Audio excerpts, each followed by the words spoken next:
uh, polimerisasi, VCM, polyvinyl chloride ya, PVC, bukan kaitannya dengan cyber security. Cyber security beberapa waktu yang lalu sudah cukup banyak diberikan terkait sama serangan cyber di kilang minyak. Di sore ini kita akan bicara tentang kejadian di pabrik plastik PVC. Tanggal 23 April 2004 sekitar jam 10.30 pagi, jadi masih pagi, di lokasinya di pabrik di Illinois, Illinois, Amerika. Kejadiannya ada kebocoran bahan kimia yang sangat mudah terbakar karena operator salah membuka valve dan mengakibatkan terjadinya kebocoran VCM itu, vinyl chloride monomer, dan terjadi ledakan yang hebat dan terbakar selama 2 hari. Akibatnya ada 5 pekerja yang meninggal seketika dan beberapa yang cedera. Selain itu juga reaktornya rusak, berikut gudangnya, warehouse-nya. Dan asap dari kebakaran itu bahkan merambat sampai cukup jauh. Dan penduduk dengan radius 1 mil itu harus dievakuasi. Ini sekedar gambaran aja lokasi kejadiannya. Keparahan dari kebakaran dan ledakan itu ya. Sedikit background cerita bahwa VCM ini bahan kimia yang mudah terbakar dan bahan utama untuk pembuatan PVC. Seperti kita tahu PVC itu cukup banyak penggunaannya, di bawah diberikan ya. VCM ini gas yang tidak berwarna, jadi sulit untuk terlihat oleh mata. Ada bau yang agak sedikit berbau begitu. Namun sayangnya kalau sudah mencapai nilai ambang batas bau itu sekitar 3000 ppm itu baru bisa terdeteksi. Sementara konsentrasi yang berbahaya itu hanya 1 ppm untuk 8 jam kerja bagi orang ya, dan 5 ppm untuk 15 menit. Jadi kalau sudah mencapai 3000 ppm itu sudah sangat berbahaya bagi manusia dan harus segera keluar. Dan dia dikenal juga mempengaruhi kesehatan dan bahan yang bisa menyebabkan kanker bagi manusia. Dan VCM ini bisa menyala bakar pada konsentrasi di udara antara 3,6 sampai 33% volume ya. Jadi 3,6 sampai 33% VCM persen. PVC sendiri banyak digunakan, kita tahu kartu plastik, credit card salah satunya, baju, kemudian furniture, lapisan furniture, pipa, bahan untuk bangunan rumah, siding, jendela, dan juga lantai. Jadi penggunaannya cukup banyak.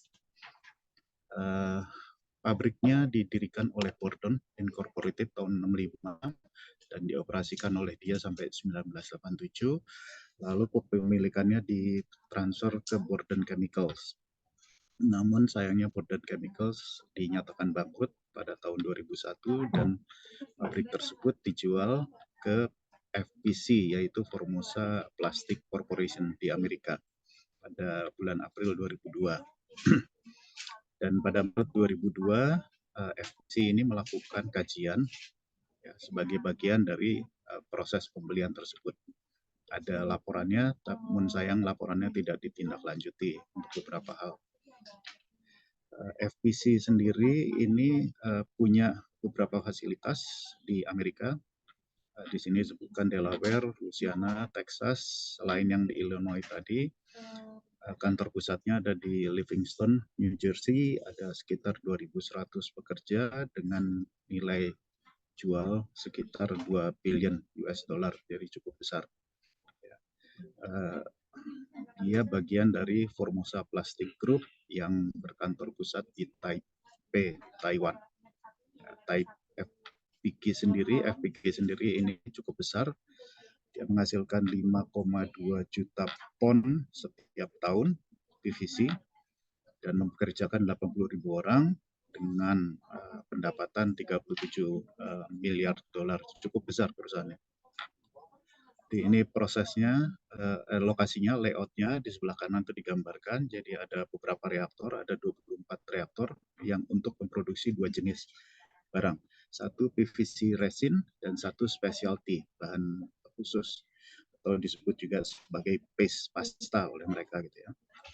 24 reaktor itu menghasilkan 400 juta pon PVC resin per tahun. Jadi produk yang satu itu PVC resin. Dan dua-duanya ada di satu gedung, PVC One dan juga paste. Pada saat kejadian jumlah pekerja ada 139 total, 106 dengan bayarnya harian jam-jaman gitu ya, dan 33 itu permanen, karyawan permanen. Ini kira-kira gambaran layoutnya. Ini prosesnya sendiri, jadi VCM bahan bakunya dimasukkan ke reaktor, dicampur dengan emulsifier air pada tekanan tinggi dan temperatur tinggi, direaksikan, lalu hasilnya dimasukkan ke stripper untuk dipisahkan gasnya. VCM yang tidak bereaksi itu bersifat gas, akan dialirkan, kemudian melewati proses lanjutan. Kalau bisa di-recover VCM-nya maka dikembalikan, bisa digunakan kembali, atau kalau tidak bisa maka dilewatkan ke reaktor. Sementara produknya melewati beberapa proses lanjutan, pengeringan, kemudian pembersihan dan sebagainya. Ini kira-kira layout-nya, bentuknya. Ada 6 operator yang bekerja di PVC 1, ada 2 operator yang bekerja di unit tersebut. Dari 6 itu ada 2 yang bekerja di situ, 1 poli operator dan 1 blaster operator.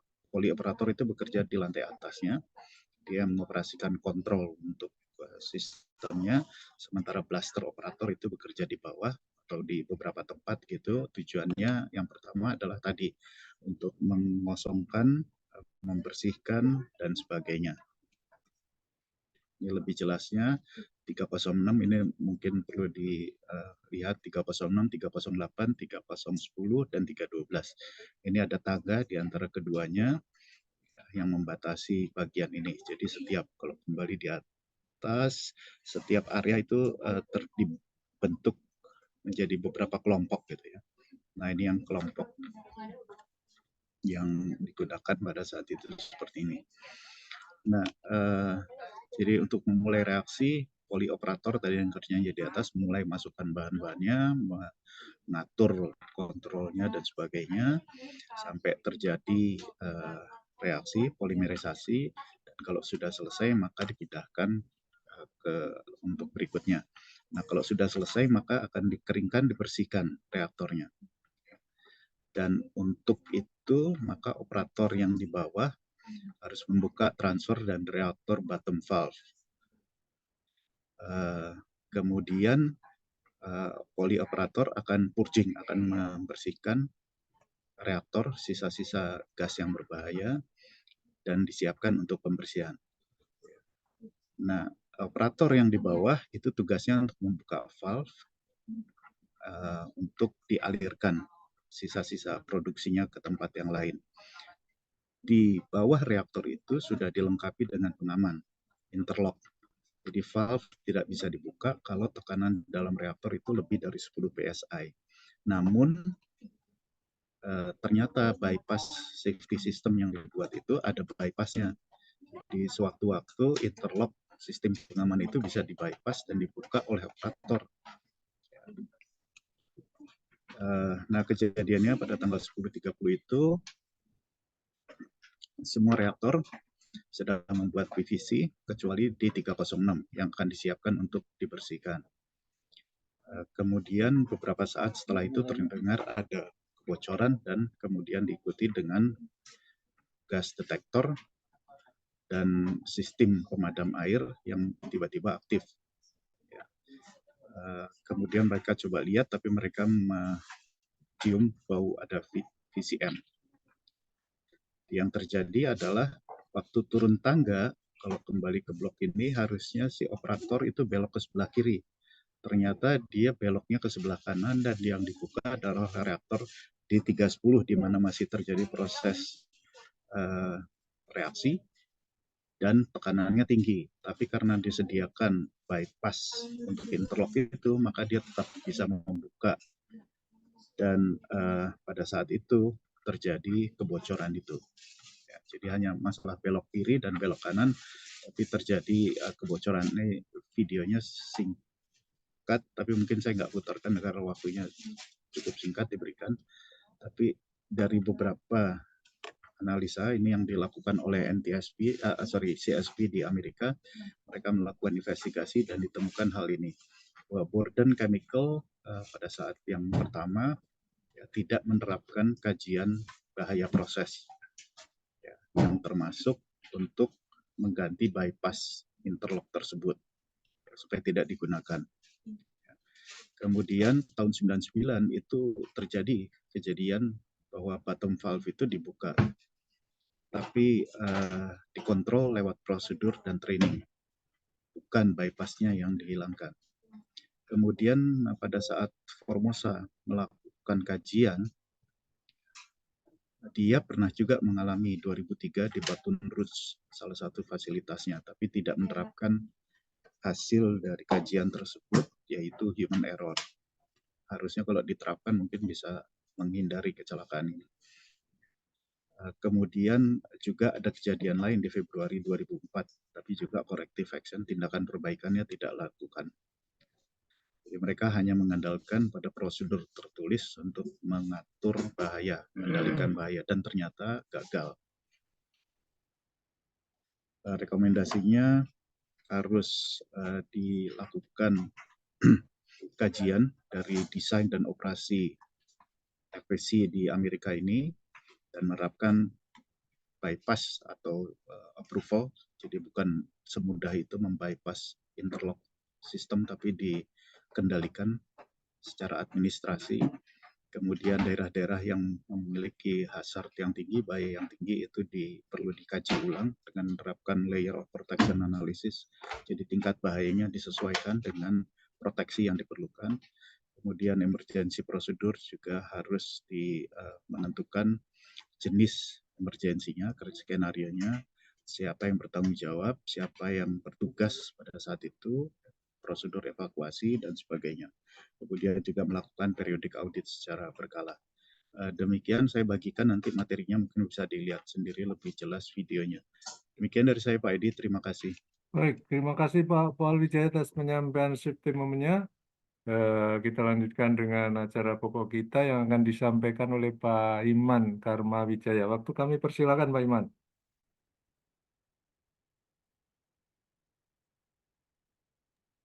Baik, terima kasih Pak Profesor Eliasolo atas kesempatan yang sudah diberikan kepada kami untuk menyampaikan awal sekali.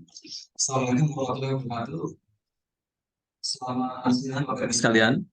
Apakah suara saya sudah terdengar dengan jelas? Sudah. Baik, mohon izin untuk share screen.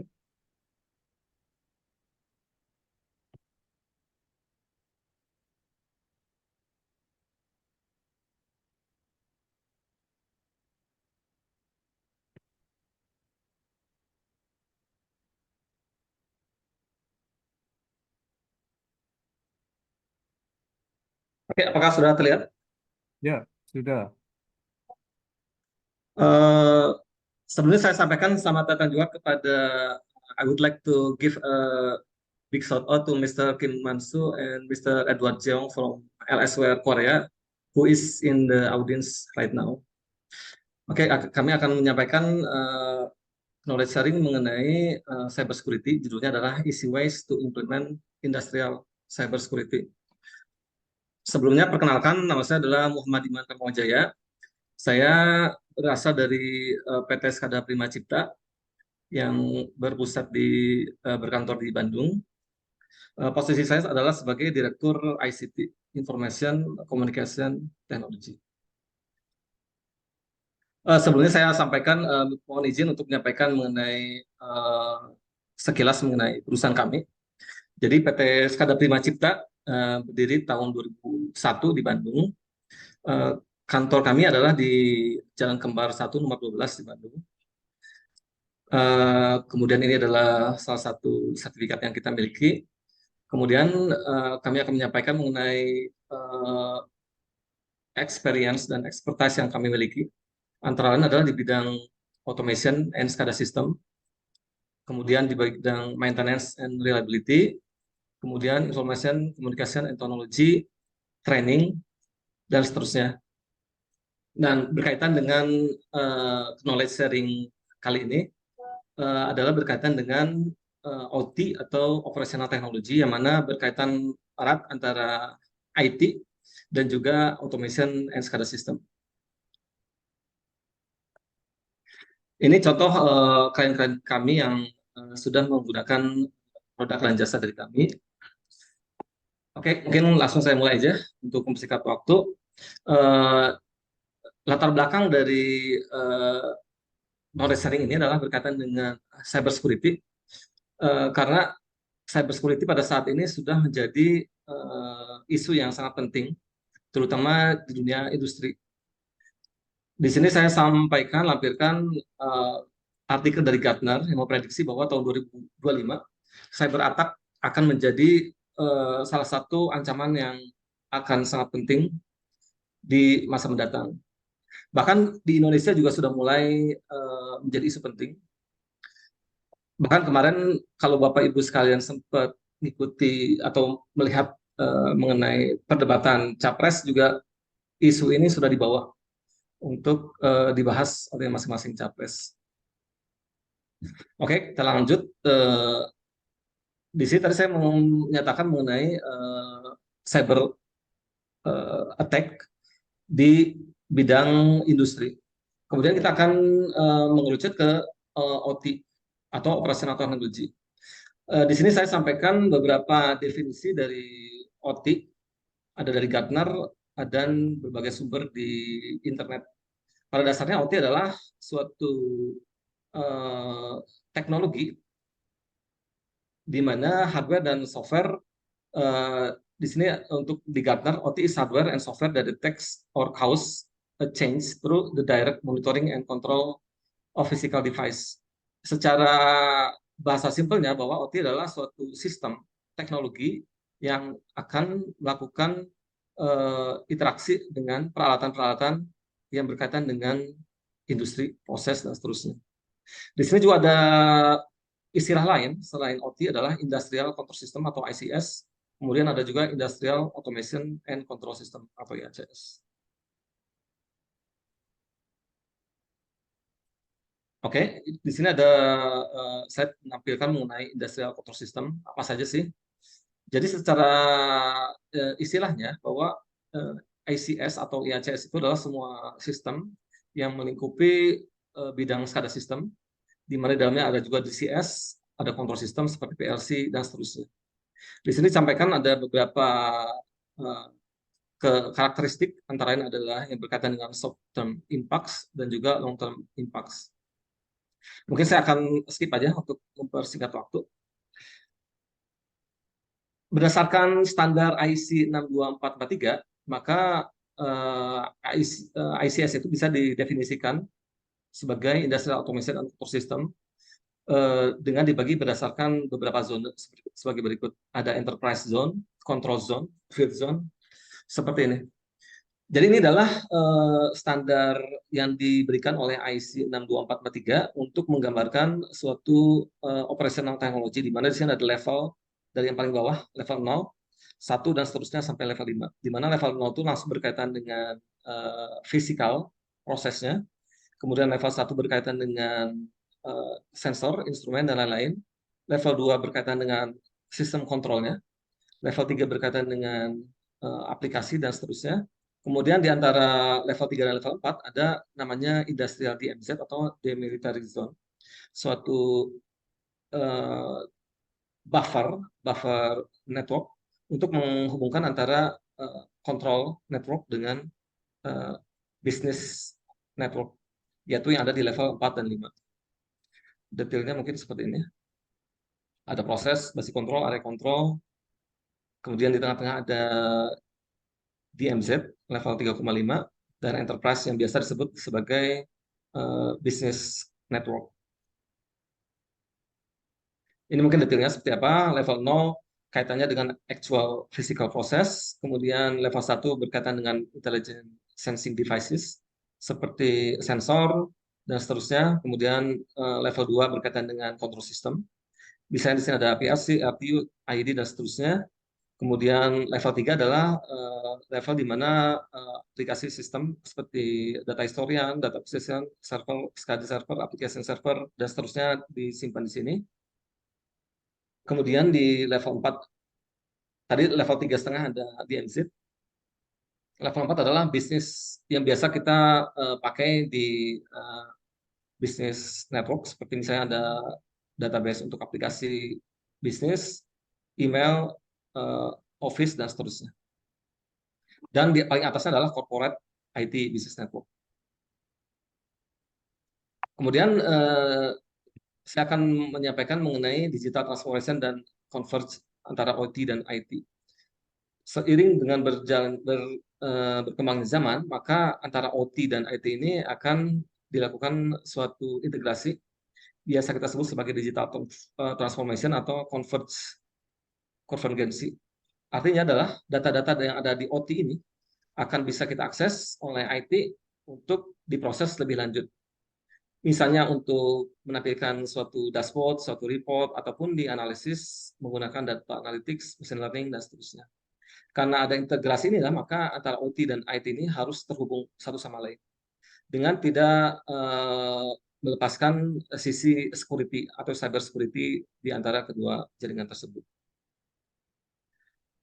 Nah, untuk memudahkan apa sih perbedaan antara OT dan IT pada sisi cyber security, kami sampaikan seperti ini.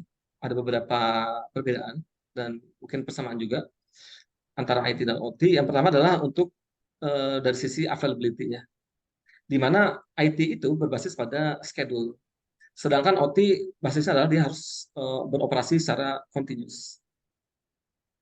Kemudian hal lain adalah di sisi IT, kejadian failure sesekali itu masih bisa ditoleransi.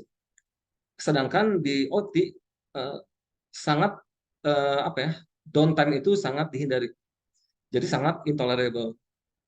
Kemudian yang lain adalah ketika di IT kita bisa melakukan reboot secara mudah, tapi di OT rebooting tidak diizinkan karena berkaitan dengan proses yang sedang berjalan. Bahkan Bapak Ibu dan sekalian juga mungkin memahami bahwa ketika kita melakukan reboot suatu sistem SCADA, maka prosesnya juga hanya dibatasi pada saat-saat tertentu. Misalnya ketika sedang adanya maintenance secara umum di plan, maka baru bisa di-reboot. Tapi selama itu sangat tidak diizinkan. Kemudian untuk yang performansinya, untuk IT, responsnya harus reliable. Nah, sedangkan di OT, respons itu adalah time critical, karena berkaitan dengan proses yang real time. Kemudian saya lanjut untuk bagian operating. Di sisi IT, tipikalnya adalah berupa office application, misalnya dokumen, database, dan seterusnya. Sedangkan di OT, sistemnya adalah berbasis pada special application. Kemudian di di IT, teknologi itu sangat cepat bergerak. Contohnya adalah suatu sistem antara 3-5 tahun harus segera diganti. Misalnya operating system, database, dan seterusnya. Sedangkan di OT karena sistemnya sangat complicated, maka legasi sistemnya itu sangat panjang, antara misalnya di sini antara 15 sampai 20 tahun. Sehingga bisa terlihat bahwa teknologi yang dipakai kecepatannya tidak secepat yang ada di IT. Kemudian dari sisi risk management dan cost, maka di bidang IT yang paling utama adalah data confidentiality. Sedangkan di sisi OT, sisi HSE atau safety dan juga production adalah yang paling diutamakan. Dan di sini bisa dilihat bahwa ada perbedaan-perbedaan yang terjadi antara IT dan OT.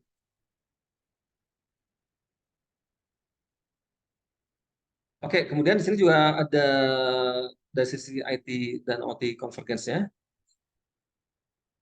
Di sini disampaikan bahwa ICS atau OT secara tradisionalnya didevelop menggunakan specialized hardware dan software yang khusus. Jadi ada sedikit perbedaan antara dari sisi hardware dan software. Tujuannya adalah untuk mengurangi manufacturing dan operational cost. Maka harapannya adalah antara OT dan IT ini bisa terintegrasi. Sehingga yang bisa dicapai adalah dari sisi data antara IT dan OT itu bisa terintegrasi. Dan dari sinilah maka akan muncul isu baru, yaitu bagaimana melakukan pengamanan dari sisi sistem dan juga dari sisi data antara kedua network tersebut. Kemudian apa saja tantangan-tantangan yang ada pada IT/OT convergence atau integration ini? Antara yang pertama adalah integrasi dari teknologi. Misalnya secara OS pada dasarnya antara IT dan OT itu adalah sama karena masing-masing menggunakan operating system yang cukup populer, yaitu Windows operating system. Kemudian hardware-nya juga dari sisi server juga cukup sama karena menggunakan hardware yang sama. Nah, integrasi ini menciptakan suatu vulnerability terhadap serangan-serangan dari hacker atau orang-orang yang tidak bertanggung jawab.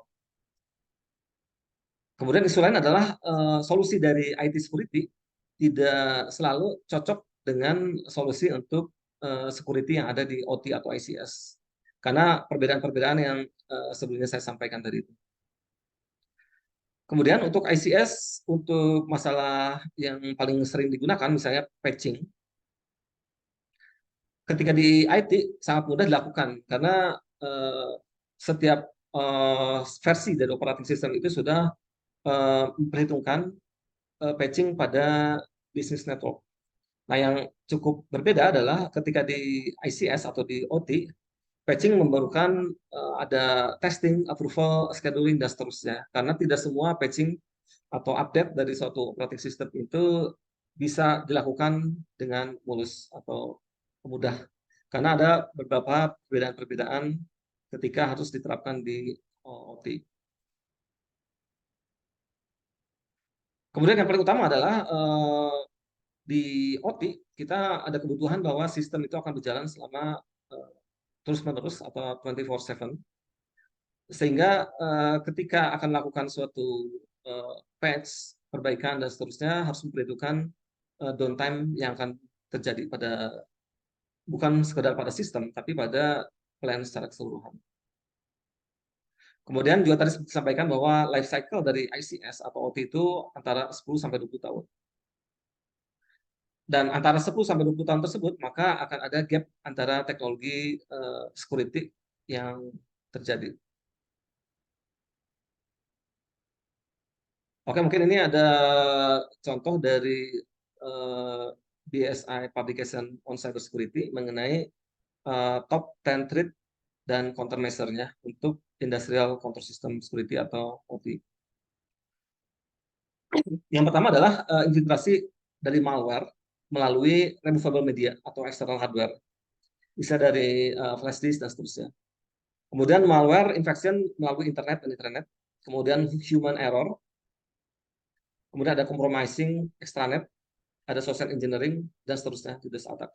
Kalau kita perhatikan, maka yang paling atas ini sebenarnya adalah dari sisi, bukan dari sisi serangan langsung oleh hacker, tapi dari budaya kerja yang ada di perusahaan tersebut. Mulai dari bagaimana mengamankan external removable media, kemudian bagaimana mengamankan dari sisi malware yang ada dari internet, human error, dan seterusnya. Justru serangan dari hacker itu adalah yang paling bawah. Nanti mungkin akan sempat saya sampaikan mengenai ancaman dari sisi hacker tersebut.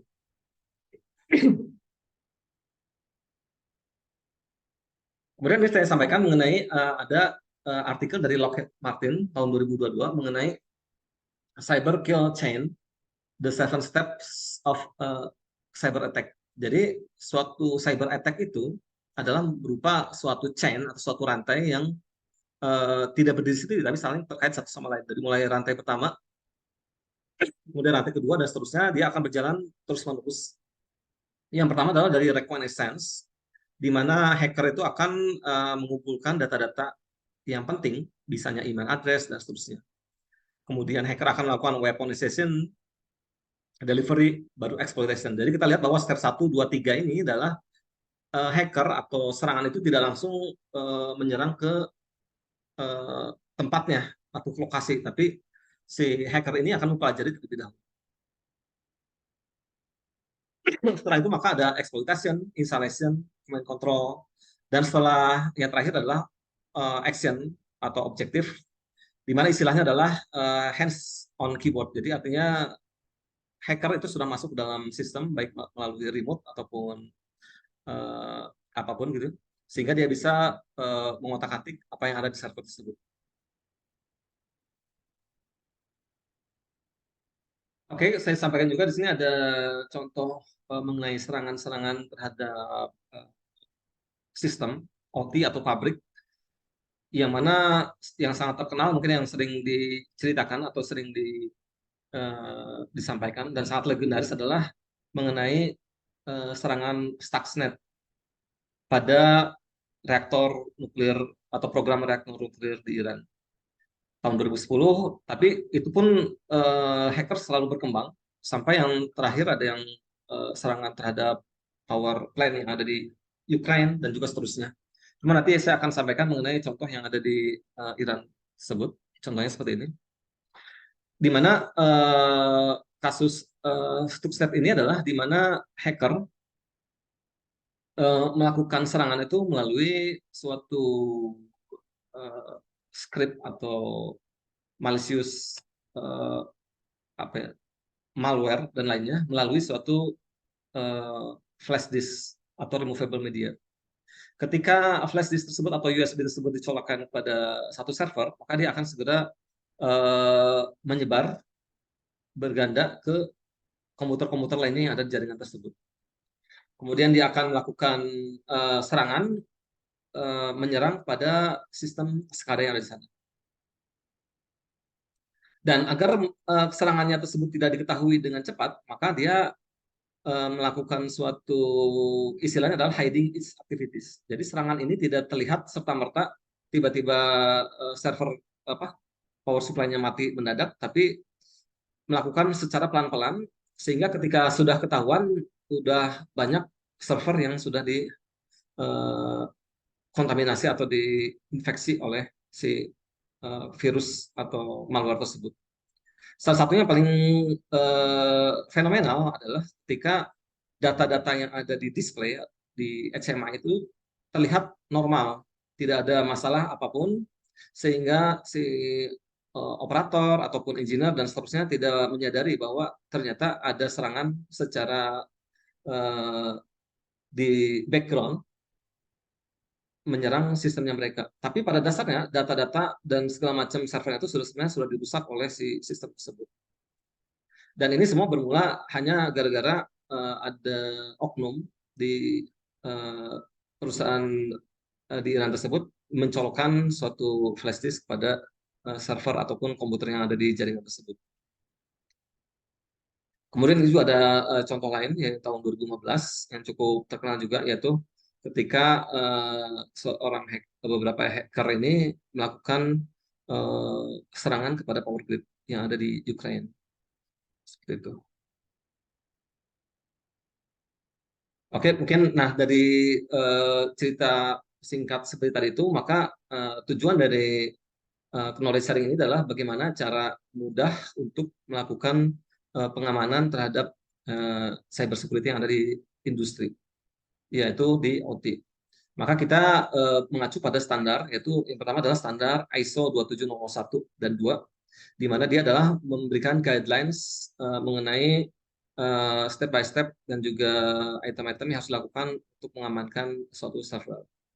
Nah, namun ISO 27001 dan 2 ini lebih condong atau lebih berat kepada IT yang biasa, bukan OT.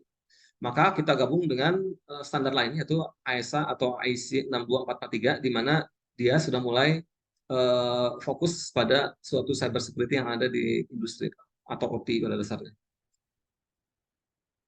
Di sini ada standar-standarnya, mungkin saya tidak akan mendalam ke arah standar 62443 ini, tapi akan hanya menunjukkan apa sih dari si standar IC 62443 ini yang bisa kita implementasikan di industri.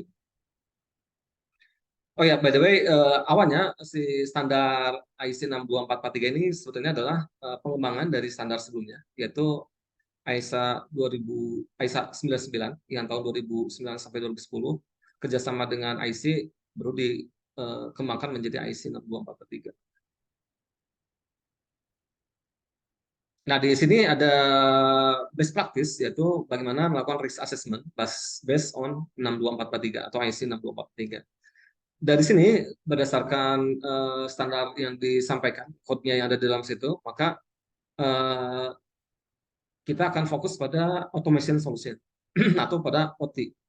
Di mana di OT ini dijelaskan oleh IC 62443 ada namanya zone, ada namanya conduits, seperti itu. Jadi kita langsung fokus pada sini supaya kita bisa melihat secara mudah. Nah, dari sini bisa ditarik suatu garis besarnya untuk security assurance yang ada di IC 62443 adalah kita dengan melihat level, yaitu security level 1, 2, 3, dan 4, di mana SL1, 2, 3, 4 ini ditentukan oleh standar, di mana SL1 adalah yang paling rendah, yang paling canggih atau yang paling aman adalah di SL4. Di mana di sini ada tagline-nya, misalnya SL1 adalah capability to protect against casual or coincidental violation.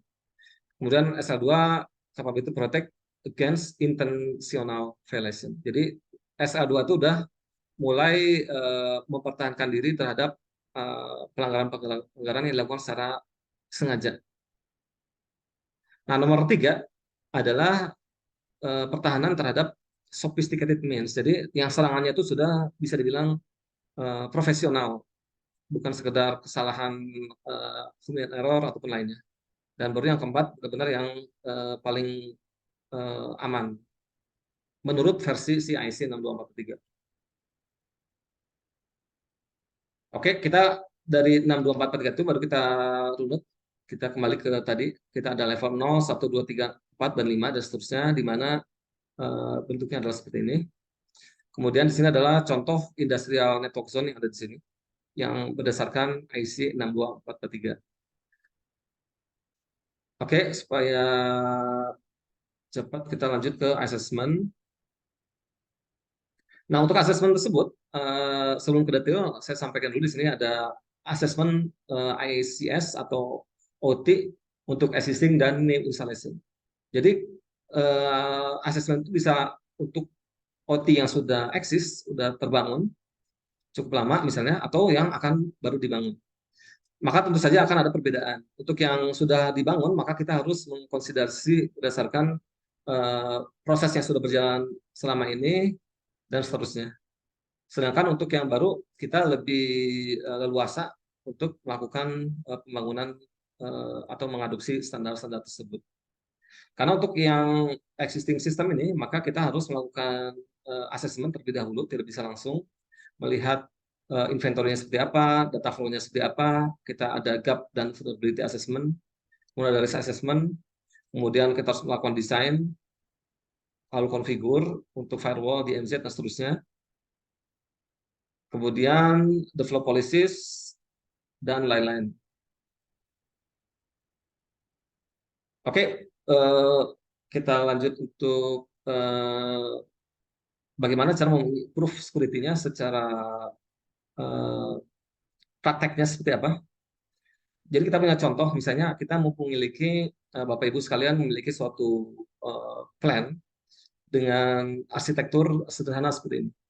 Jadi bisa dibagi dua arsitekturnya, ada arsitektur enterprise, yaitu IT enterprise, di mana IT semuanya berbasis di sini, mulai dari perkantoran, bisnis server, office, dan lain-lain. Dan ada yang bersifat control, maka yang tersebut ada enterprise dan control zone, di mana control zone ini berkaitan dengan proses yang ada di pabrik atau di plant, mulai dari yang paling ujungnya adalah proses fisiknya sendiri, bangunan fisik dan seterusnya, kemudian nanti ada sensor, instrumen, kemudian ada sistem kontrol, ada aplikasi, dan seterusnya. Seperti itu. Nah, bagaimana dari sistem yang ada seperti ini, kita akan mengamankannya berbasis pada IC 62443. Nah, kita step by step, yang pertama adalah kita bagaimana agar SL1 compliance. Yang pertama adalah kita menambahkan satu jaringan network, yaitu namanya DMZ atau Demilitarized Zone. Di mana DMZ ini dia akan memisahkan antara enterprise atau bisnis network dengan control network. Kita bagi, di sini kita pasang firewall juga, jadi sehingga akses apapun yang akan masuk ke dalam sistem kontrol harus melewati DMZ. Nah, kemudian si kontrol sistemnya kita bagi menjadi dua. Yang pertama adalah kontrol untuk plan atau prosesnya, di mana di sini ada aplikasi-aplikasi atau server-server dan seterusnya. Dan kemudian feed devices, di mana feed devices itu antara lain ada PLC, RTU dan seterusnya. Dan kemudian sensor, instrumen dan lain-lainnya berada pada satu jaringan tersebut. Seperti itu. Kalau kita lihat sebelumnya seperti ini, kita hanya ada dua garis besar, ada bisnis, sekali lagi ada control zone. Nah, sekarang control zone-nya kita pecah menjadi dua bagian, kemudian tengah-tengahnya ada DMZ. Seperti itu. Kemudian item-item apa saja yang dilakukan untuk memperbaiki atau mengupgrade menjadi SL1 compliance, antara item-item yang ada di sini. Ada beberapa item, mulai dari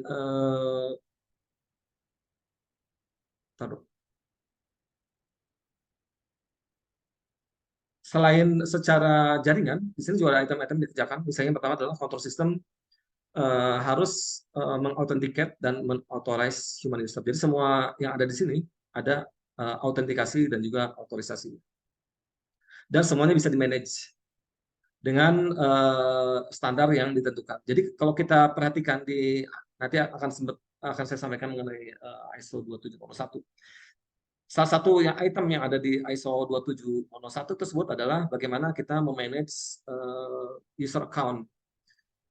Dari mulai penamaan user account-nya sendiri, kemudian penamaan dari administrator, sampai bagaimana mengatur password.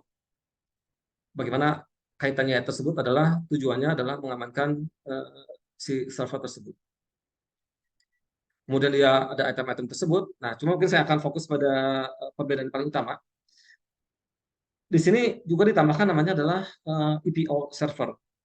Apa sih EPO server itu?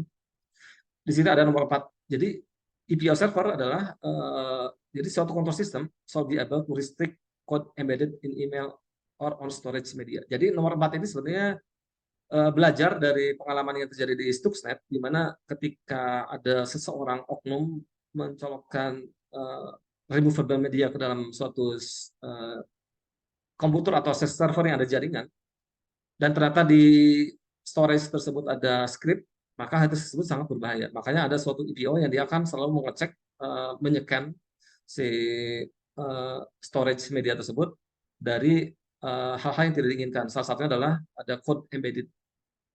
Maka kita pasang di sini untuk memastikan bahwa setiap kali ada yang nyolok apapun, baik secara dokumen, ada yang copy dokumen dari dokumen lain, dari server lain, dan seterusnya, dia akan selalu dicek oleh dia. Seperti itu. Kemudian kalau diperhatikan, maka di sini juga ada si standar SL1 juga di sini si feed device dibagi berdasarkan fungsionalitasnya. Coba kalau kita kembali ke sebelumnya, di sini semuanya tuh seakan-akan nyatu jadi satu jaringan di satu ring yang ada di sini.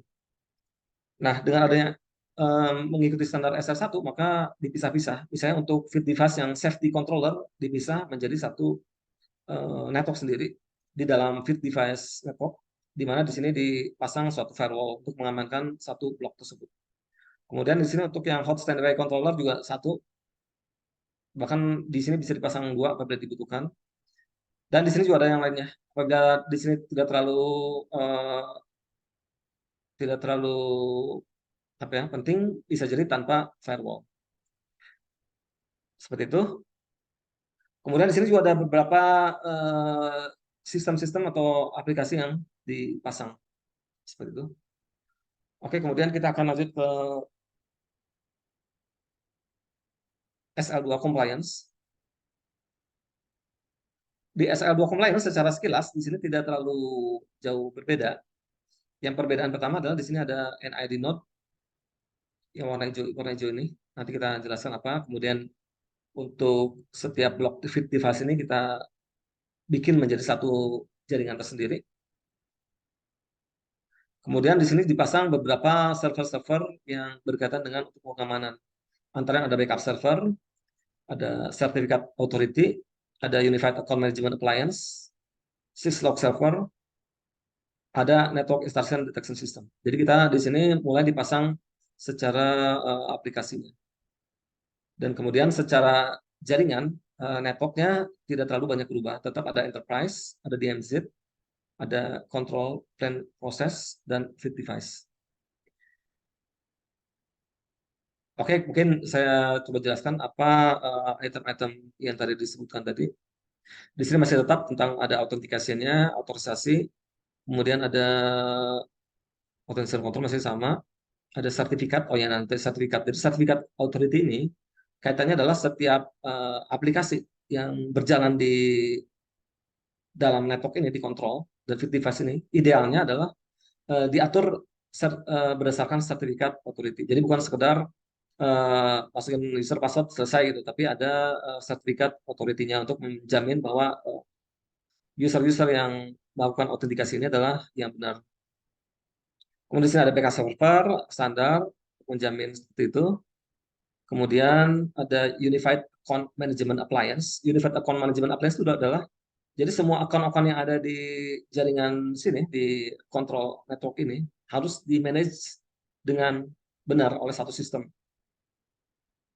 Syslog server juga ada untuk melakukan log dan juga ada network intrusion detection system untuk memastikan bahwa ketika ada intrusion baik dari luar ataupun dari internal bisa segera mungkin dideteksi.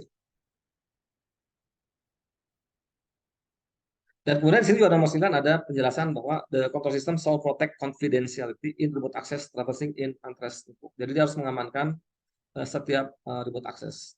Jadi walaupun dia sudah seaman ini, dia ada beberapa lapis pengamanan, tetap ada kebutuhan bagi orang itu untuk melakukan remote ke sistem. Misalnya sistem yang ada di daerah sini. Ataupun yang ke bawah-bawahnya. Nah itu harus dijamin keamanannya menggunakan keamanan yang tadi itu. Oke, kemudian kita lanjut ke SL3 compliance. Di sini pada secara umum masih sama dengan yang tadi, secara jaringan. Kalau kita tadi ada 5 level dan 0 level yang terakhir, di sini kita sederhanakan cuma 4. Jadi pada dasarnya sama aja. Di sini yang perbedaannya adalah ada di DMZ kita menaruh historian di sini. Kemudian di sini ada wireless threat detection, satu sistem wireless detection. Kemudian ada GPS time source, pengamanannya berbasis GPS. Kemudian ada SIEM server. SIEM server itu apa? Di sini ada yang nomor 10. SIEM server itu adalah control system so centrally managed malicious code protection mechanism. Jadi ada suatu sistem yang akan mengamankan secara terpusat mengenai malicious code. Code-nya itu bisa di dalam bentuk media, bisa dalam bentuk file, ataupun segala macam. Untuk memastikan bahwa setiap item yang ada di dalam jaringan ini aman dari code-code yang berbahaya.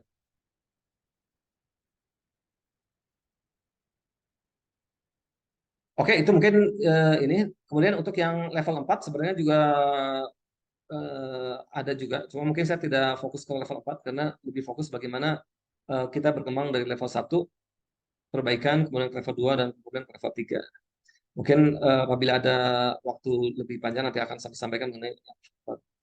Nah, kemudian dari sini baru kita mulai turun lagi bagaimana cara melakukan asesmen mengenai si security vulnerability assessment. Nah, kita di sini menggunakan software namanya adalah SecureMS yang dikembangkan oleh perusahaan LSware dari Korea. Si SecureMS ini dia akan melakukan assessment terhadap server-server berbasis OS, misalnya Windows, Linux, dan seterusnya, agar bisa menjamin bahwa sistem yang ada itu akan sesuai dengan standar yang diinginkan. Misalnya adalah standar ISO 27001. Nah, kemudian software SQMS ini eh, baru kemarin tanggal 27 November itu mendapatkan sertifikat Common Criteria Indonesia dari Badan Cyber dan Sandi Negara atau BSSN.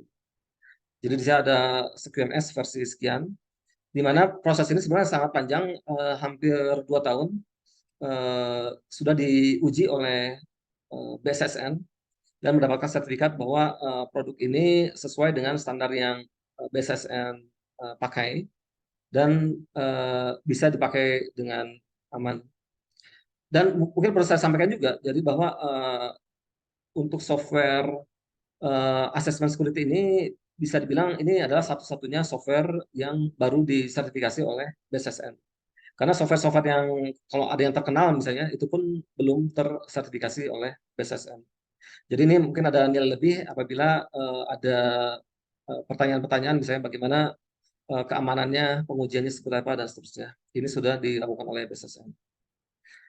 Oke, saya lanjut lagi mengenai fitur-fitur yang ada di SQMS. Dia akan melakukan vulnerability check, kemudian ada vulnerability management, kemudian ada exception management dan juga report.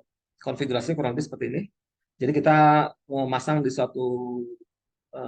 ada satu server untuk melakukan koordinasi atau apa sih namanya adalah konsol dan manager yang dipasang di jaringan tersebut.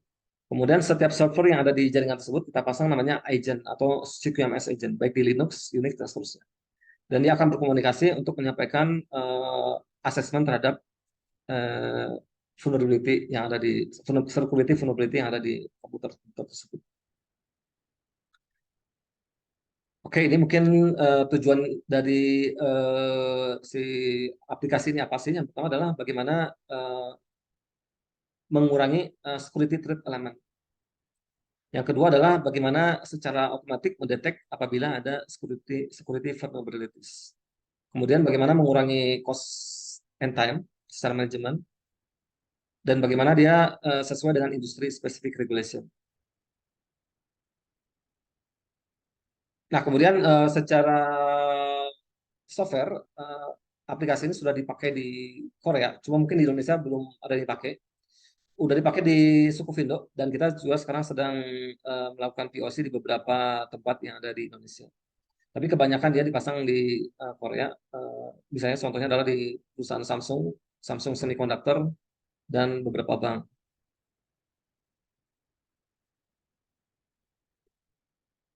Oke, kemudian mungkin saya cepat aja. Nah, kemudian yang bisa dilakukan asesmen adalah antara lain dari sisi 27001, 27002, dan juga 62443, IC 62443. Jadi si software ini dia akan melakukan asesmen dan menilai apakah si server atau sistem tersebut sesuai dengan 27001 dan seterusnya.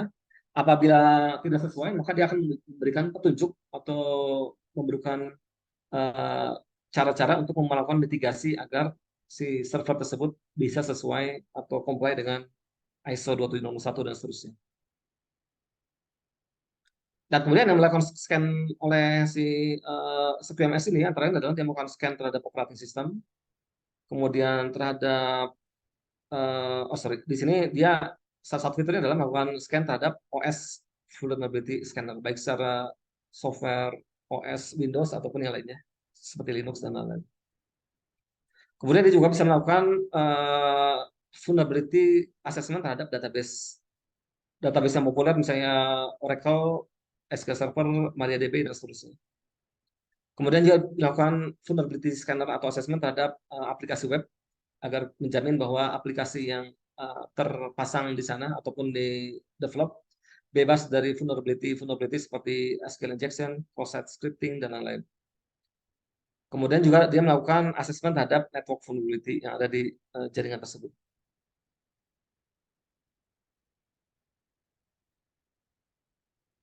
Oke, ini contohnya adalah aplikasinya. Yang sebelah kiri ini menunjukkan bahwa si SQMS ini dia memiliki suatu berbasis pada regulasi yang ada di berbagai industri, misalnya di pemerintahan, di migas, di manufaktur, dan lain-lain bisa kita terapkan kepada SQMS berbasis pada standar-standar yang tadi disebutkan agar dia bisa melakukan asesmen. Asesmen ini dilakukan secara manual ataupun secara periodik.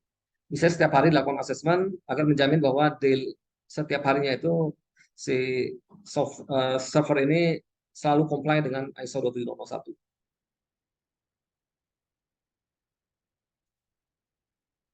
Oke, ini juga sama, mungkin saya skip aja. Dan kemudian di sini ada exception management, mungkin saya highlight. Jadi exception management adalah kalau kita berbasis pada akan comply ke ISO 27001, sebenarnya ISO 27001 dan lainnya juga memberikan keleluasaan pada user agar bisa melakukan customisasi. Jadi mana saja sih item yang akan diakses atau ada item-item yang khusus mungkin akan dilakukan exception dari assessment dari pengecekan atau scanning tersebut. Nah, itu bisa dilakukan oleh si aplikasi ini. Setelah itu dia akan menghasilkan report, misalnya ada summary, detail, dan lain-lainnya. Oke, nah sebelum saya demokan si aplikasi SequMS ini, mungkin saya tunjukkan serangan-serangan yang mungkin bisa timbul terhadap aset-aset yang ada di Bapak Ibu sekalian. Misalnya di sini ada direct attack menggunakan communication protocol, ada RDP attack to HMI, attack to OPC, dan lain-lain. Kemudian nanti juga saya akan sampaikan ada contoh attack-attack lainnya, misalnya adalah mengenai attack terhadap OPC. Jadi sebagai informasi Bapak Ibu sekalian bahwa OPC sekarang sudah menjadi standar yang ada di industri, bahwa pertukaran data antara dari device sampai ke SCADA, bahkan sampai ke database-nya banyak menggunakan OPC. Jadi kalau ini ada diagram menggambarkan bahwa OPC dari mulai data yang ada di SCADA, controller, dan seterusnya dipakai bahkan sampai ke mana-mana, sampai ke satelit, ke database, dan lain-lain. Dan bisa dibayangkan apabila ada serangan terhadap OPC tersebut, maka akan berdampak terhadap semua aspek yang ada di ekosistem tersebut ya. Nah, nanti kita akan coba menunjukkan vulnerability yang ada di OPC bagaimana dan bagaimana solusinya menggunakan si sebuah message. Di sini contohnya akan kita lakukan adalah direct attack communication protocol, direct attack terhadap RDP atau remote desktop protocol, dan lain-lain. Oke, saya akan tampilkan videonya.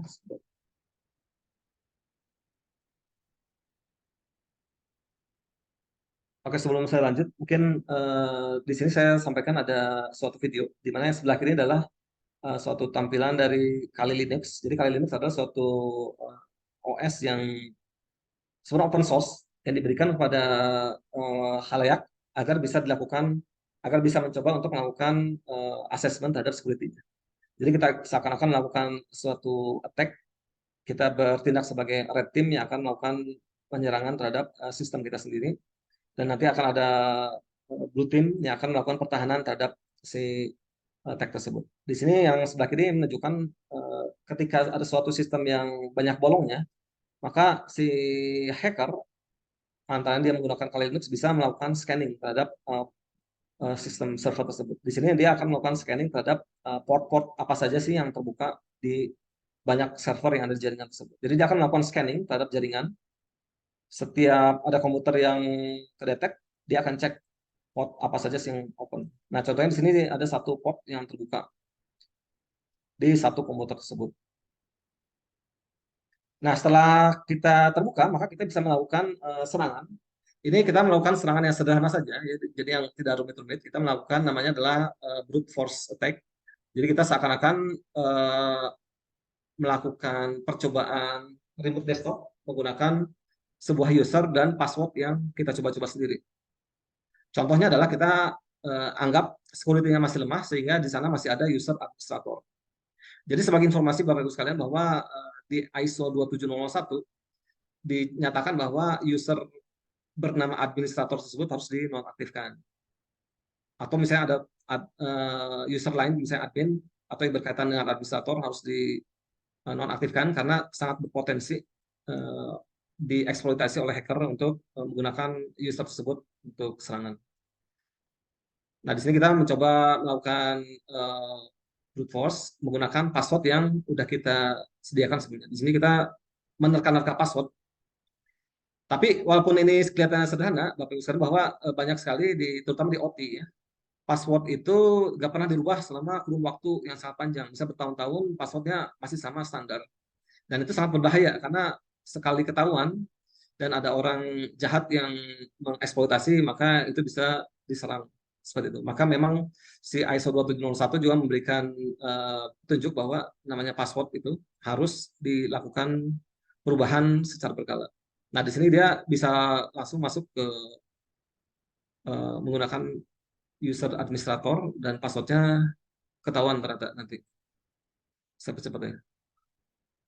Oke, nanti ternyata dia ketahuan passwordnya adalah seperti ini. Nah, setelah tahu passwordnya dan apabila keamanannya sangat lemah, kita tinggal remote aja ke komputer tersebut. Kita remote, ya kita udah masuk. Nah, once kita udah masuk ke dalam sistem, ya kita bisa melakukan apapun. Misalnya kita iseng, oh saya pengen matiin pompa yang ada di sini. Dia tinggal pencet, dia akan mati dengan sendiri. Itu contoh yang sederhana bagaimana gara-gara kesalahan sepele, misalnya passwordnya sederhana, nggak pernah dirubah, kemudian juga ada user administrator dan portnya nggak dibuka, nggak ditutup, ternyata berakibat sangat fatal. Kemudian saya contoh lain juga, bagaimana dengan menggunakan Kali Linux kita juga bisa melakukan penyerangan terhadap data-data yang ada di server. Di sini kita melakukan serangan, bukan melakukan serangan ya, kita merubah data yang ada di OPC secara live gitu. Dan apabila datanya tersebut ternyata penting, dia akan bisa berakibat fatal. Di sini kita hanya sederhana, kita merubah suatu angka menggunakan Kali Linux, dia akan menimbulkan alarm. Bisa kita membuka suatu valve atau apapun. Seperti itu. Di sini kita ada semacam mini simulator. Dari sini berarti ada beberapa vulnerability yang bisa diamankan lebih lanjut. Kemudian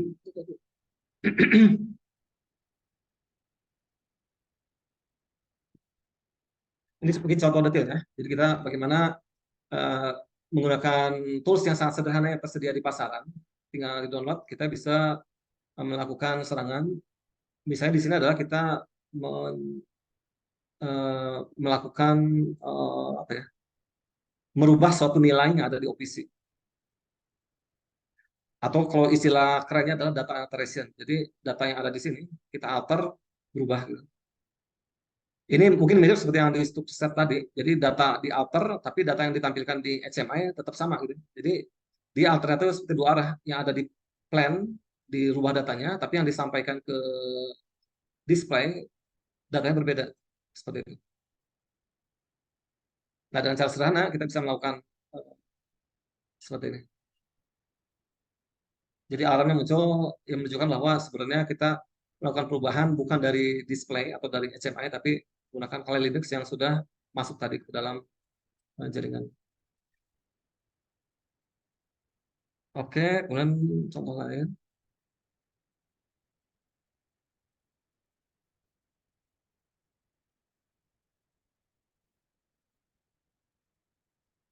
Kalau di sini kita lebih kepada remote. Jadi kalau kita udah bisa remote, jadi kita nggak perlu ngotak-atik juga bisa. Kita bisa pasang script yang ada dimiliki oleh kita supaya menyerang, atau kita kalau istilah tadi adalah hands on keyboard. Jadi ya terserah kita mau melakukan apapun selama kita udah bisa masuk ke dalam sistem tersebut. Oke, itu adalah contoh-contoh serangan yang berbahaya yang bisa dilakukan oleh bahkan tools-toolsnya juga banyak tersedia di internet, sangat terbuka. Nah, sekarang coba kita buka bagaimana sih si assessment yang bisa kita lakukan agar bisa menghindari kita terserang oleh seperti itu. Nah, di sini kita ada aplikasi tadi, namanya adalah SQMS. SQMS itu aplikasi dari tadi saya sampaikan sekali lagi adalah dari LSWare dari Korea untuk melakukan assessment. Di sini kita lihat di sini ada polisi, polisinya itu macam-macam. Di sini kita menggunakan polisi ISO 27001. Tapi di sini ada berbagai macam, kemudian di servernya macam-macam juga. Kita tinggal lakukan scan dengan mudah, kita nggak perlu banyak konfigurasi, pencet scan. biar dia akan berpikir, kemudian dia akan menghasilkan report. Nah, seperti ini. Di sini reportnya adalah berbasis pada ISO 2761. Di sini ada skor atau grade yang bisa kita tentukan sendiri. Misalnya kalau F berarti jelek, kalau A berarti bagus. Di sini ada beberapa item yang hasil penilaian dia.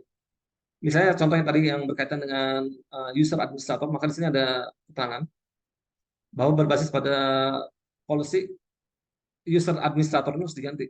Hasilnya adalah bad karena dia masih menemukan user administrator. Kemudian di sini juga ada minimum password age, gitu, bahwa password itu harus digonta-ganti dengan waktu tertentu secara periodik. Apabila tidak, maka sangat rentan dimanfaatkan oleh orang yang tidak bertanggung jawab. Dan lain-lainnya. Bisa di sini ada antivirus program, apakah antivirusnya sudah terupdate dan lain-lain. Akan dia memberikan semacam penilaian. Dan kemudian di software ini juga dia memberikan mitigasi. Mungkin sedikit kelihatan. Jadi item-item apa saja yang harus dilakukan agar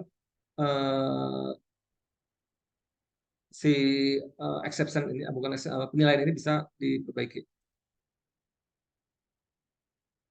Oke, ini mungkin contoh lanjutnya adalah kita dengan melakukan perbaikan, maka penilaiannya akan bisa lebih baik.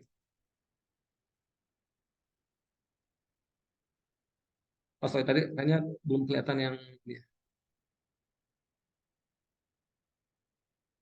Ini masih yang tadi, mungkin yang nah ini saya tunjukkan. Jadi ketika ada satu item yang berkaitan dengan hasil penilaian ternyata jelek, tinggal klik.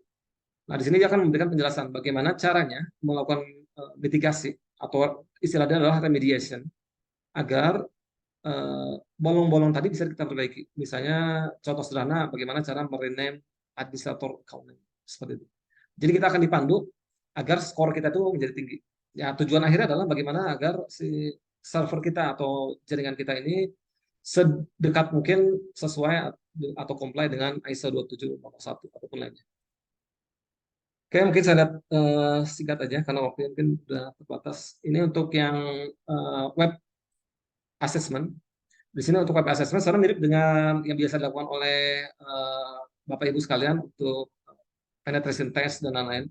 Mirip-mirip seperti itu. Cuma ini udah terintegrasi dengan sistem untuk vulnerability assessment di OS dan lain-lain.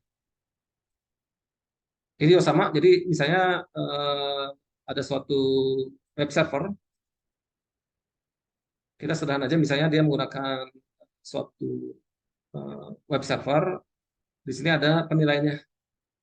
Nah, policy ini kalau di sini kan cuma dikit, ini bisa banyak sekali sesuai dengan standar yang kita inginkan. Tapi untuk contoh kita sediakan sederhana.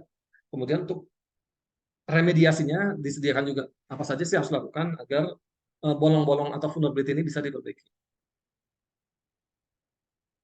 Kemudian untuk database.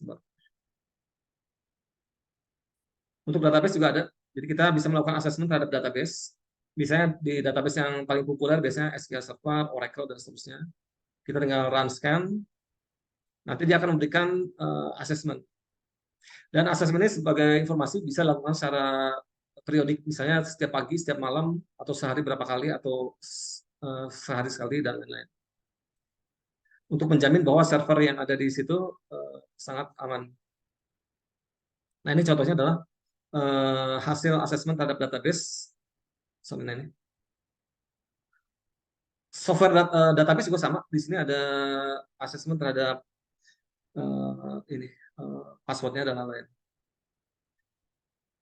Oke, kemudian kita juga ada satu lagi, ada satu software lagi, mungkin tadi belum sempat lihatin. Ada namanya adalah OmniGuard juga. Jadi kita ada software lain yang mana ini dilakukan secara untuk session logging atau real time assessment.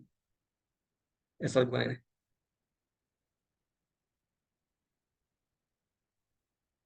Jadi dia akan melakukan assessment terhadap server, tapi bisa secara real time. Selain assessment, dia juga bisa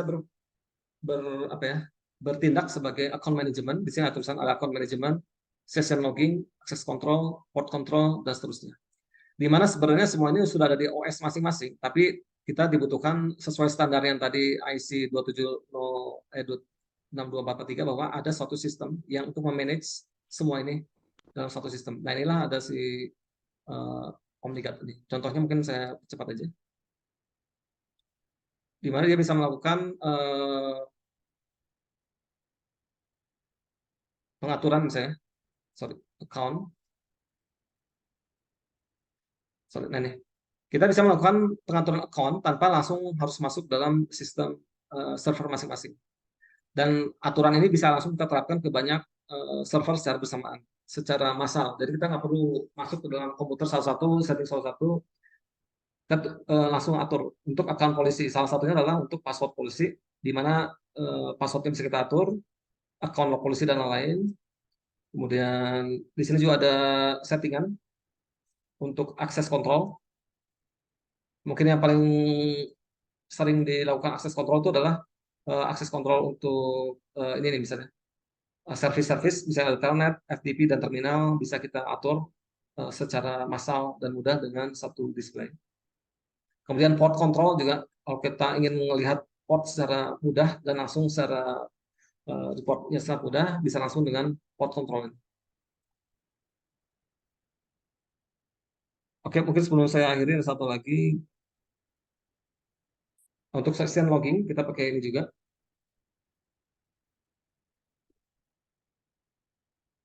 Session logging itu pada dasarnya sudah ada di masing-masing OS, cuma akan sangat tidak user friendly karena kita harus masuk ke masing-masing server tersebut.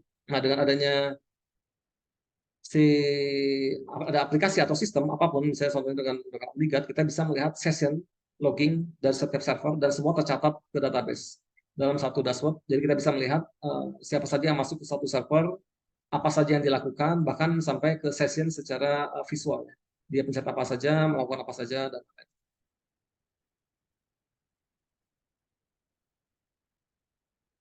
Oke, baik Bapak Ibu sekalian, mungkin itu yang bisa saya sampaikan agar tidak terlalu panjang. Apabila ada pertanyaan atau komentar bisa disampaikan. Terima kasih banyak. Baik, terima kasih atas penyampaian paparannya Pak Iman. Kita lanjutkan dengan pertanyaan atau tanya jawab ya. Silakan menulis di chat ya. Mohon maaf ini chat saya kosong ini ya. Tadi saya sempat mati komputernya. Silakan ditulis ulang barangkali ada yang apa ingin ditanyakan. Sambil menunggu pertanyaan yang tertulis di chat atau mau disampaikan langsung bisa angkat. Oh ini ada ini ya. Ada. Boleh saya buka.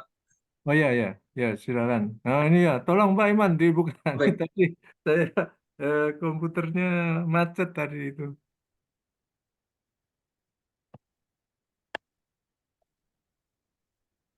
Oke, saya dari mana ya? Ada dari Pak Christian Rezeki. Izin sebelumnya Pak, perkenalkan nama saya Christian Rezeki. Saya ingin bertanya, semenjak digitalisasi ini, saya khawatir Pak untuk melamar pekerjaan melalui link-link yang ada di info loker-loker. Saya khawatir kan itu link spam. Apakah akun link spam dapat diblokir? Oke, jadi pertanyaan adalah seperti itu. Bagaimana menjamin bahwa link tersebut aman atau tidak? Jadi sebenarnya pertanyaan ini sebenarnya berkaitan juga dengan pengamanan seperti phishing dan seterusnya. Banyak sekali email, terutama ya. Tadi seperti disampaikan ada yang salah satunya adalah melalui phishing. Phishing itu misalnya ada email dari suatu bank misalnya atau dari Google misalnya menyatakan bahwa password Anda sedang harus dirubah dan seterusnya sehingga kita harus login. Dia akan memberikan suatu link yang kita nggak tahu link itu apa. Nah, caranya adalah dibuka link tersebut secara manual. Pastikan bahwa itu adalah berasal dari web yang bersangkutan. Atau kalau kita khawatir, mendingan langsung aja masuk ke aplikasi yang berkaitan dengan email tersebut. Misalnya ada link dari Google yang menyatakan bahwa kita harus merubah password. Daripada kita ngebuka link tersebut, mendingan langsung kita buka Google di browser, ya kita login sendiri, baru kita cek apakah ada seperti itu. Semoga itu bisa menjawab. Kemudian yang kedua dari Pak Adi Haitami, mohon izin bertanya bagaimana langkah-langkah agar kita keamanan data perusahaan tetap aman dan terjamin.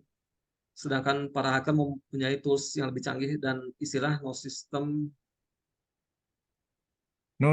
is safe. is safe. Tidak ada sistem yang aman. Apakah benar-benar terjadi di dunia digital? Bagaimana untuk menutupi celah kelemahan sistem tersebut? Terima kasih. Jadi untuk menjamin bahwa sistem tersebut aman, ya kayak tadi, tidak ada yang pasti aman, tidak ada yang benar ini kalimat no system is safe. Yang bisa kita lakukan adalah kita berusaha comply dengan standar security yang ada. Misalnya tadi ada standar ISO 27001 atau ISO atau IC 62443. Jadi namanya serangan dia akan selalu bergerak terus ya, berkembang. Makanya kita juga sebagai pemilik sistem ya berusaha agar selalu comply dengan standar-standar yang ditentukan. Misalnya apabila kita ingin comply dengan ISO 27001, maka ya kita sesuaikan dengan itu. Nah, salah satu untuk melakukan assessment secara berkala, secara teratur, karena namanya sistem juga kan akan selalu berubah dinamis. Jadi harus dijamin bahwa sistem yang kita miliki itu selalu comply.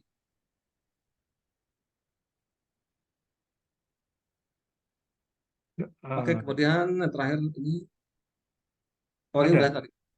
Oh, udah, oke. Silakan menulis ya ini, atau mau ditanyakan secara langsung, saya buka aja ininya. Mikrofonnya tolong diaktifkan kalau mau bertanya secara langsung. Nah, itu ada muncul lagi, Amisit apa itu baru itu. Nah, ini ada. Dari Pak Ferry itu. Ada pada halaman 15, pada level 3, ada 4 macam server. Pertanyaannya, apakah itu memang 4 server secara fisik, atau kalau iya, kira-kira berapa besar masing-masing server itu? Bentar, ini level 3. Ada 4 macam server. Tadi mungkin Maksudnya yang apa itu tools yang ini waktu mau mengamankan sistemnya tadi itu kan ada aplikasi yang dipasang, ini ada semacam 4 server atau apa itu loh. Apa slide kalau di sini disebutkan di halaman 15 ya. Slide 15 yang ini. Tadi oh ya ini level 34 ini ya. Oh ya. Kalau ini Jadi, kan server yang memang aplikasi kan. ya. Baik, mungkin saya coba jawab ke Pak Ferry bahwa sebenarnya 4 macam server itu bukan berarti harus 4 macam ya. Ini hanya contoh saja. Jadi server-server itu kan di sini disebutkan ada application server, ada historian server, database server, dan seterusnya gitu. Jadi semua server-server yang berkaitan dengan control system akan dipasang di network level 3 ini. Seperti itu. Jadi tidak mesti harus 4, kita bisa banyak ataupun di luar itu. Oke, saya lanjut. Kemudian dari Ibu Nandikatri, izin bertanya, dalam penerapan standar IC 62443, apakah bisa diterapkan secara bertahap seperti penerapan sistem arsitektur yang tersegmentasi dengan memisahkan jalur komunikasi via DMZ, sedangkan poin-poin lainnya yang terdapat di IC 62443 ini belum diimplementasikan ketika kita melakukan convergence dari OT ke IT. Oke, saya coba jawab sambil saya tampilkan dulu. Jadi untuk penerapan standar IC ini memang akan dilakukan secara bertahap, mau bagaimanapun bertahap, apalagi apabila kita sudah existing gitu ya. Jadi existing itu artinya kita sambil pekerjaan berjalan, proses berjalan, produksi berjalan, kita nggak bisa tiba-tiba dipecah-pecah seperti itu. Nah, yang paling mudah sebenarnya adalah yang paling sering dilakukan oleh perusahaan-perusahaan adalah kita pertama adalah membagi antara enterprise dan control zone. Di tengah-tengahnya adalah DMZ. Itu dulu. Nah, di tengah-tengah itu ada DMZ sehingga setiap kali ada akses tidak bisa langsung menuju ke control system. Jadi misalnya ada virus gitu ya, atau ada attack, maka dia harus bertahap ke enterprise dulu, kemudian ke DMZ, baru ke control. Jadi ketika di enterprise sudah kena gitu, kita masih ada waktu untuk mengamankan si control system dan seterusnya. Itu mungkin yang paling mudah adalah dengan membagi menjadi DMZ sehingga proses tetap bisa berjalan dengan normal gitu ya. Bisnis level juga tidak ada gangguan, tapi kita udah ada pengamanan tambahan dengan DNZ. Nah, setelah itu baru kita bisa bertahap. Kayak di sini misalnya untuk yang fit device, ini juga dilakukan secara bertahap. Kita dipecah berdasarkan blok-bloknya, jadi kita pasang diamankan berdasarkan fungsi ional masing-masing. Misalnya untuk yang safety, kita amankan satu jaringan sendiri dengan ada firewall, dan begitu seterusnya. Atau yang paling mudah adalah apabila ada aplikasi tambahan yang baru, segera terapkan standar yang sesuai. Jadi misalnya ada aplikasi baru, suatu sistem HMI yang baru, ya langsung dipasang HMI tersebut di dalam jaringan yang lebih aman. Jadi di dalam HMI tersebut ada firewall atau lainnya, atau ada historian dan lain-lainnya. Kemudian di sini juga disebutkan ada dipasang suatu EPO server. Ini adalah untuk memastikan bahwa sekali lagi adalah ketika ada malicious code itu bisa diamankan sesegera mungkin.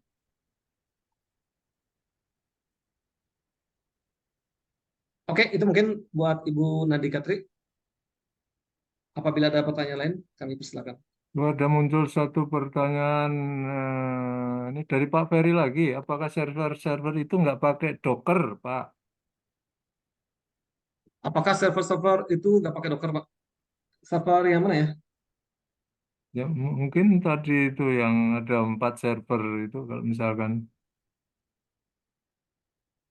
Sebenarnya pakai Docker juga nggak ada isu sebenarnya. Kita juga di kantor kami juga untuk aplikasi-aplikasi banyak yang pakai Docker gitu, tergantung kebutuhan. Cuma saya juga kalau di OT mungkin belum banyak yang didockerkan gitu ya. Tapi kalau di bidang IT di bisnis level itu memang aplikasi-aplikasi itu udah mulai apa ya dimigrasikan ke Docker, udah menjadi standar bagi mereka untuk pengamanan. Dan Docker itu memang kaitannya dengan deploying gitu ya. Jadi mereka akan memanage suatu sistem yang ada di bisnis level tersebut supaya mudah di maintain, di manage, dan juga developmentnya sangat mudah. Mereka menggunakan Docker seperti itu. Tapi kalau misalnya ternyata pakai Docker di OT, ya pada dasarnya sih disesuaikan saja, pada dasarnya bisa-bisa aja. Kemudian dari Pak Bagus, Pertanyaan dari Pak Bagus lagi itu. apakah Secure MS diterapkan juga di proyek IKN yang notabene-nya kan akan menjadi kota listrik dan smart city? Jawabannya tidak, Pak, karena kita juga belum ada apa ya komunikasi juga dengan IKN. Tapi sebenarnya bukan berarti harus Secure MS gitu kan. Jadi pada dasarnya kalau berdasarkan standar ini yang tadi saya sampaikan di IEC 62443. Nah, di sini ada namanya adalah suatu arsitektur untuk yang level 2. Maka di sini akan ada namanya ada syslog server gitu ya. Kemudian ada Unified Account Management Compliance, Network Intrusion Detection dan seterusnya, dan di mana itu sebenarnya bisa diakomodasi oleh si SecureMS ataupun Omnigat gitu. Jadi memang mau bagaimanapun juga dibutuhkan suatu server yang akan melakukan assessment secara periodik terus-menerus yang memastikan atau menjaga agar si sistem ini selalu comply dengan standar yang kita inginkan. Misalnya ISO ataupun IC. Dari Pak Rifki Helmi Alvinda, apakah Omnigat ini bisa membuat alat sistem atau terdapat tools yang bisa mengetahui abnormal pada jaringan semacam custom alarm, custom filter sesuai dengan batasan-batasan yang kita ingin, itu kan? Jawabannya ya bisa, Pak. Jadi contohnya adalah si Omnigat ini dia bisa melakukan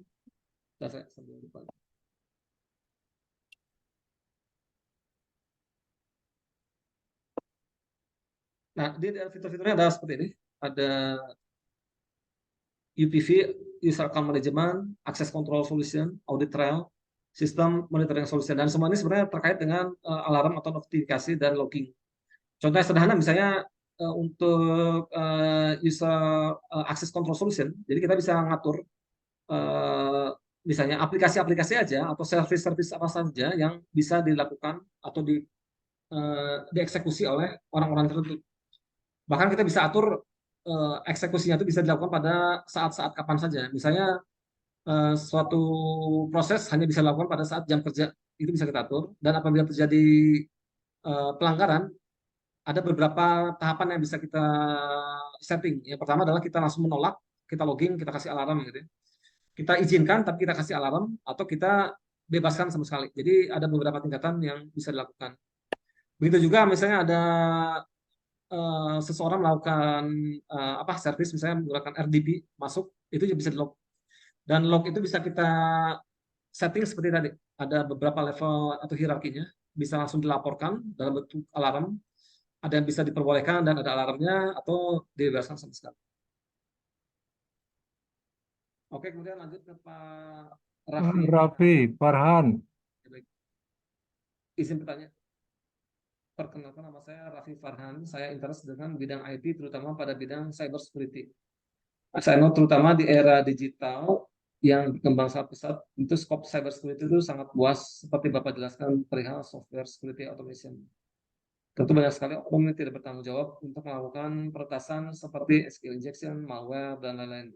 Pertanyaannya saya, apakah perlu melakukan sertifikasi untuk penunjang karir cyber security? Sertifikasi seperti apa yang kita lakukan?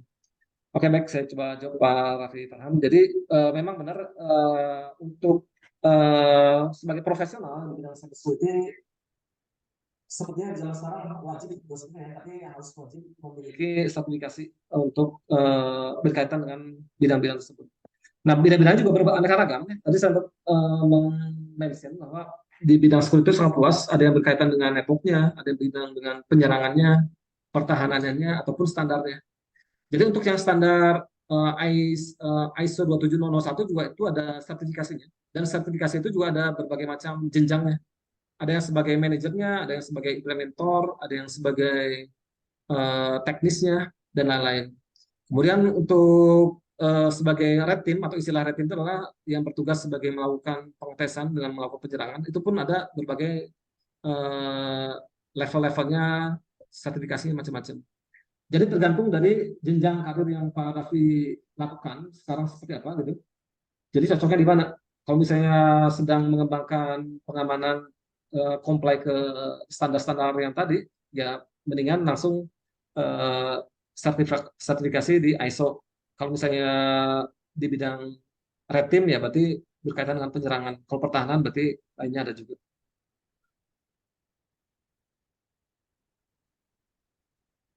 Oke, mungkin Pak Raffi Farhan begitu yang bisa saya sampaikan. Apabila ada yang Bolehnya ada gitu. sudah ini ya. Oh ya. Yang lain mungkin masih ada pertanyaan lagi.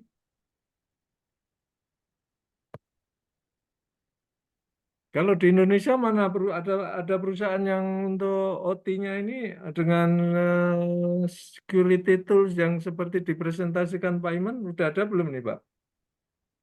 Kalau secara khusus di OT sepertinya belum ada Pak. Jadi kita dulu pernah keliling-keliling juga ke beberapa perusahaan, ada pertambangan dan juga lainnya. Ya memang kebanyakan untuk asesmen ataupun vulnerability ini untuk IT, untuk di business level. Sedangkan di OT itu kayaknya belum ada sih gitu. Jadi mereka melakukan secara apa ya, secara sporadis lah kalau saya bilang. Jadi standarnya nanti misalnya IC 2001 dan seterusnya. Tapi secara asesmen tidak ada. Jadi contohnya adalah untuk yang mungkin saya coba mention yang menjelaskan untuk jaringan ini. Secara ini, misalnya untuk yang SL1 compliance, mungkin sudah mulai banyak perusahaan-perusahaan udah jadi standar gitu ya, bahwa setiap jaringan proses kontrol network mereka itu harus ada pengamanan seperti itu.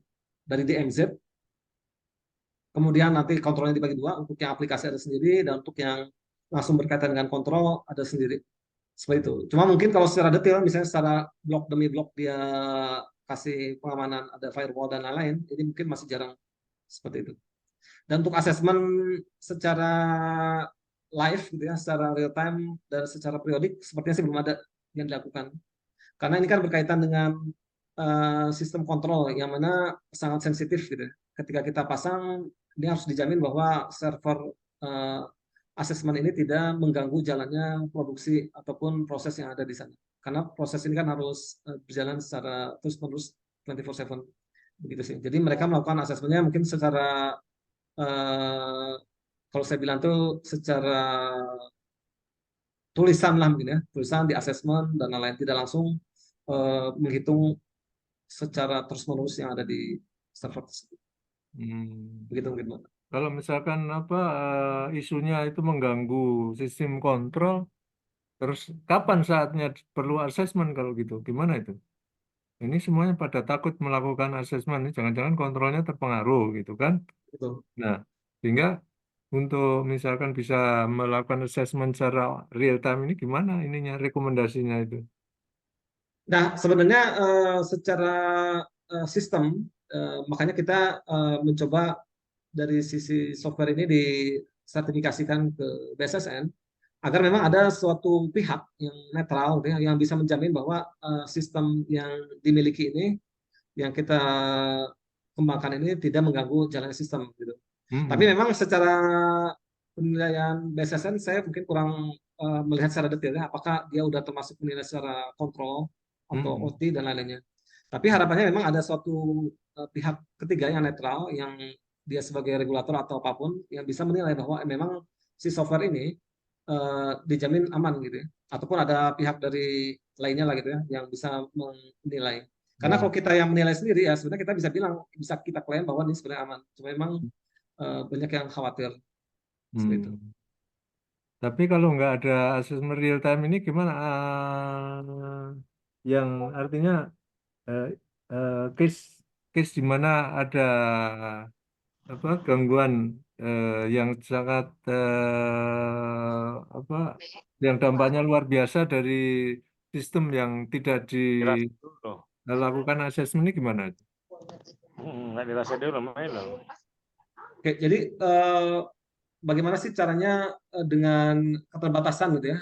Jadi kita nggak bisa sembarangan melakukan asesmen karena berkaitan dengan sistem yang berjalan terus-menerusan secara sensitif gitu ya. Jadi ya kita dipecah seperti ini sebenarnya. Apabila kita udah memecah seperti jaringan misalnya di SL1 compliance, maka sebenarnya kita udah membagi-bagi berdasarkan jaringan-jaringan berdasarkan fungsionalnya masing-masing. Contohnya misalnya kita bisa mulai dari DMZ-nya terlebih dahulu, karena sekarang juga banyak aplikasi yang sebenarnya kontrol, ya. Tapi kita taruh di DMZ agar bisa diakses. Kita bergerak ke control plan proses, di sini adalah sebenarnya bisa kita batasi juga agar asesmen tersebut tidak mengganggu ke jaringan. Jadi dia hanya pada server-server tentu yang kita mulai misalnya dari server yang tidak sensitif. Contohnya adalah biasanya di sini ada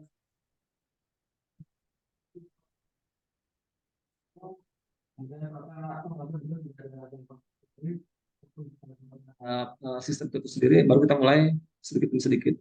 Dan asesmen tersebut juga kita bisa melakukan asesmen secara sederhana. Kalau saya sampaikan bisa ada namanya assessment. Jadi assessment ini dia bisa melakukan assessment dengan item-item yang kita inginkan. Kenapa harus 100% comply dengan si S2001?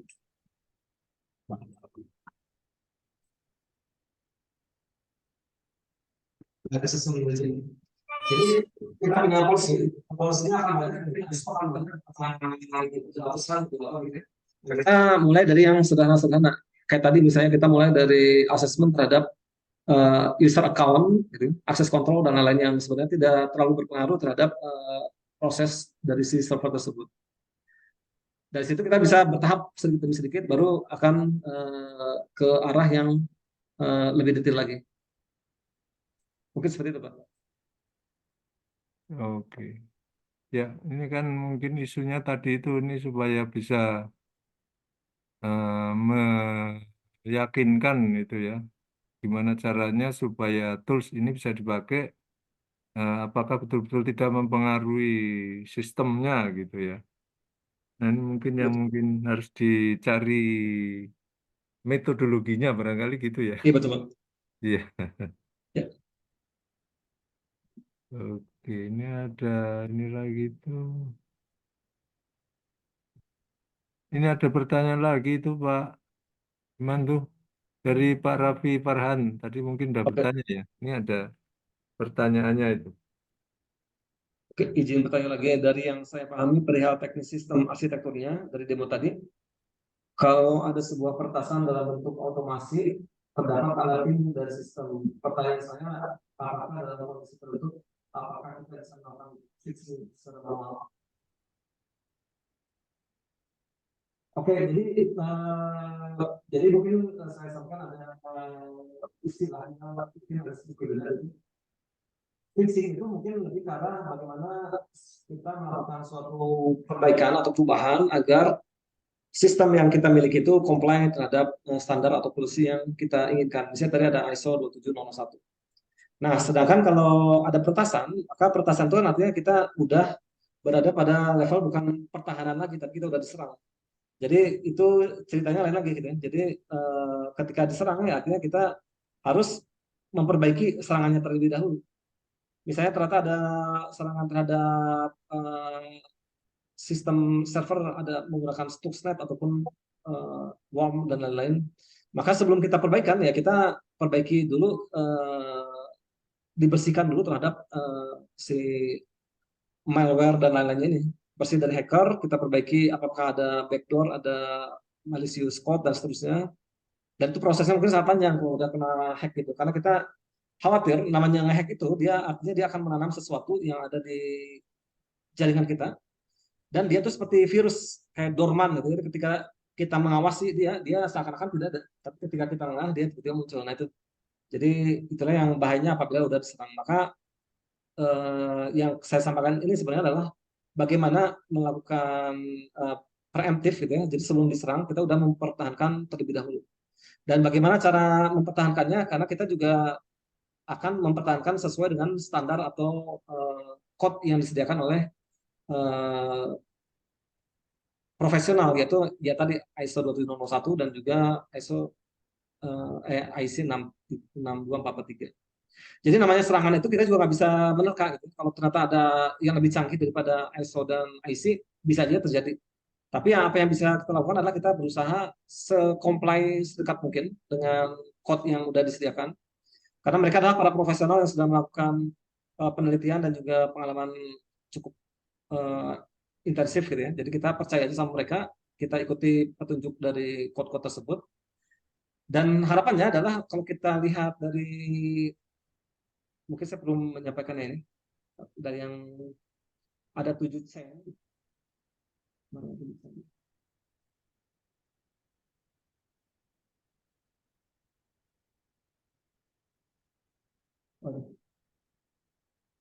Cyber kill chain. Jadi untuk menyerang itu sebagian besar sekarang zaman sekarang ini kan berdasarkan mereka tidak akan langsung tiba-tiba nyerang seperti di film-film bikin script tiba-tiba bisa langsung login, tapi prosesnya adalah panjang. Dia mulai dari reconnaissance, weaponization, ada delivery, baru eksploitasi. Jadi ada proses 1, 2, 3 ini yang akan mereka lakukan secara bertahap gitu ya. Dan dia istilahnya adalah chain ya. Jadi kalau kita udah diserang, misalnya satu diserang, kedua diserang, tapi kita masih ada pengamanan sampai ke langkah ke-7. Jadi selama kita bisa mengetahui langkah-langkah ini, kita putus rantainya, maka dia akan lepas semuanya. Karena istilahnya adalah rantai. Kita putus di tengah jalan, maka seluruh rantai tersebut akan terpecah. Jadi istilah dari cyber kill chain ini, kita mempunyai mempunyai cadangan 7 langkah gitu. Jangan sampai 7 langkah tersebut kelewatin semuanya gitu. Tapi kalau dia udah masuk ke level 4, kita masih ada kesempatan berapa langkah lagi sebelum dia benar-benar menguasai. Jadi kita manfaatkan si sistem misalnya seperti CQMS, OmniGuard ataupun sistem lainnya untuk mengamankan. Sebelum dia bisa menguasai server, kita udah ketahuan duluan. Misalnya tadi ada reconnaissance, ada weaponization dan lain-lain. Jadi kita berusaha agar step dari nomor 1, 2, 3 dan seterusnya ini bisa diketahui sebelum dia akan melakukan penyerangan. Dan 1, 2, 3 ini sebenarnya adalah lebih ke arah perilaku sebenarnya. Perilaku misalnya tadi ada pertanyaan ketika ada email, ada phishing, dia tiba-tiba menanyakan harus masuk ke dalam suatu web tertentu gitu ya.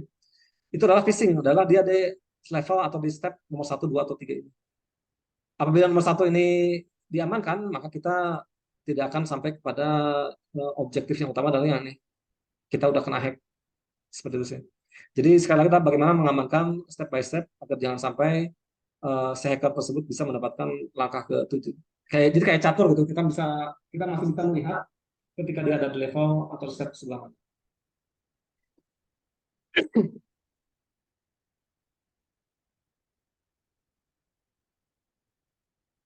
Oke, Apakah ya masih ada pertanyaan lagi? Pak Iman, izin bertanya baik. dengan Joko. Saya tertarik dengan terminologi SL ya, security level. Jadi ini sepertinya mirip dengan bidang safety, SEAL gitu ya, ada SEAL 1, 2, 3. Ini ada SL 1, 2, dan 3-nya. Kalau dari bidang SEAL itu biasanya setiap peralatan itu bisa dikategorikan disertifikasi berdasarkan SEAL-nya gitu ya. SEAL 1, ini sertifikat SEAL 1, sertifikat SEAL 2, dan seterusnya gitu. Nah, eh, pertanyaan saya apakah untuk device-device yang digunakan untuk network security, misalkan firewall, router, kemudian switch, hub, dan sebagainya, ya, itu juga memiliki sertifikasi bahwa device ini sudah tersertifikasi sebagai SL1, SL2, dan SL3. Oke, baik. Jadi memang untuk SL 1, 2, 3, dan 4 di di IC 62443 ini adalah disampaikan untuk mengamankan si jaringan-jaringan yang ada baik di enterprise maupun yang ada di control zone. Makanya tadi ada seperti itu. Nah, sebenarnya pada dasarnya dia juga akan memberikan, cuma saya mungkin tidak terlalu detail ya, secara teknisnya, dia hanya memberikan yang saya sampaikan adalah lebih ke arah apa saja sih yang harus dipasang atau yang harus dilakukan agar si jaringan kita bisa comply atau sedangkan mungkin comply ke SL1 dan seterusnya. Makanya di sini ada item-item yang harus dilakukan dari nomor 1, 2, dan sekian. Ini sebenarnya adalah rangkuman gitu. Sebenarnya kalau kita buka dokumennya akan sangat banyak. Ini akan lebih dari 14 item tersebut. Dan tentu saja saya juga yakin pasti ya, item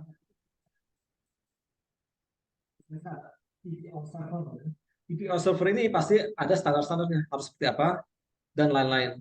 Dan begitu juga di sini misalnya di sini harus dipasang firewall. Firewall seperti apa saja sih yang dia standar sesuai dengan IC 62443. Cuma memang saya harus menggali lagi di IC 62443 ini standarnya seperti apa.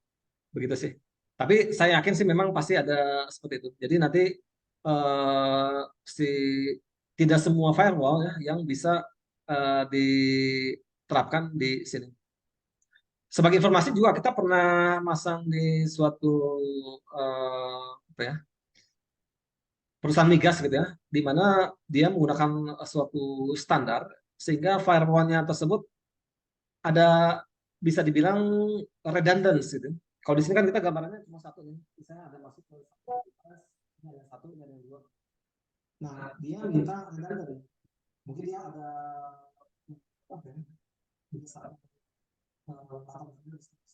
itu redundant itu kita harus memasang 3 firewall secara konfigurasi agar memastikan bahwa ketika satu file ini masih jalan si jaringan tersebut.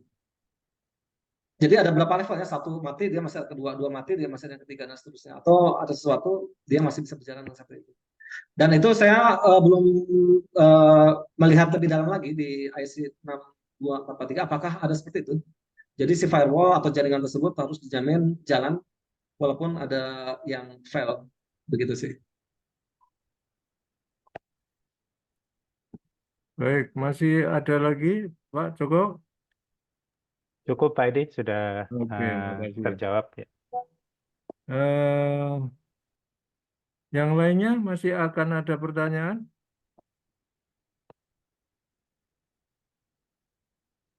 Kalau nggak ada pertanyaan lagi, kita akhiri acara kita ya. Ini 17.28.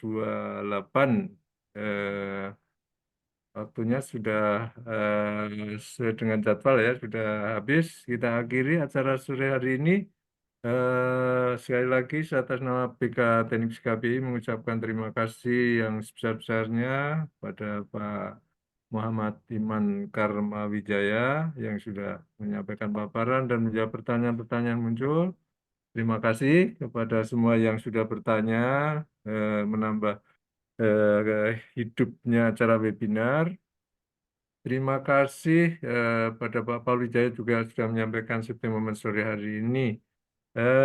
Kita lanjut acara lagi Kamis ya, ini Kamis sore yang topiknya adalah tentang Green and Digital Medium Voltage Switchgear to support grids of the future. Ini akan disampaikan nanti oleh teman dari Schneider Indonesia, Schneider Electric ya. Barangkali pada tertarik nanti disampaikan informasinya lebih lanjut lagi.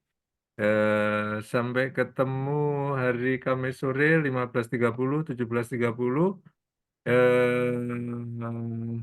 Mohon maaf kalau ada hal yang kurang berkenan ya tetap waspada dengan ini protokol kesehatan ya. Terima kasih, selamat sore. Wassalamualaikum warahmatullahi wabarakatuh. Waalaikumsalam warahmatullahi wabarakatuh. Terima kasih atas perhatiannya. Wassalamualaikum. Terima kasih.